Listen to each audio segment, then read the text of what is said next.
குழந்தைங்களுக்கு இந்த அந்த ஒருநிலைப்பட்ட பார்வையை கொடுக்கறதுக்கு முயற்சி பண்ணும்போது சீக்கிரமாக வருது. எல்லா விஷயங்களும் சீக்கிரமாக நடைபெறுது. அதனால் குழந்தை மிகப்பெரிய அளவில் ஜீனியஸாக வராங்க.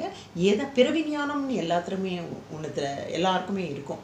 அது என்ன நம்ம 5 வயசுக்குள்ளே கண்டுபிடிச்சி அதில் டெவலப்மெண்ட் கொடுத்தோம்னா எல்லாருமே நேஷ்னல் அவார்டு 2-3 வயசுலேயே வாங்கிடுறாங்க குழந்தைங்கன்னா. இவங்க உலகளாவ முறையில் வாங்கக்கூடிய அளவில் இந்த குழந்தைங்கள்லாம் சூப்பர்மேனாக வருவாங்க. அதனால் நம்ம இப்போ அந்த மூளைக்கு கொடுக்கறது, அதுக்கப்புறம் நீங்கள் கவலை இல்லாமல் இருக்கலாம். 5 வயசில் 16 வயசுக்குரிய குயிக் மைண்ட் இந்த குழந்தைக்கு வருது அப்படின்னா என்ன, ஸ்கூல் ஃபைனலில் தான் நம்ம எந்த சப்ஜெக்டில் நிறைய மார்க் வாங்கியிருக்கோம்னு பார்த்து அதுக்கு தகுந்த மாதிரி காலேஜுக்கு போகிறோம் இல்லைங்களா.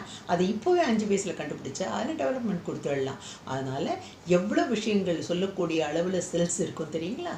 120 ட்ரில்லியன், 1 ட்ரில்லியன் 2 ட்ரில்லியன் இல்லை, 120 ட்ரில்லியன். பில்லியன் ட்ரில்லியன்னாக்கா பாருங்கள்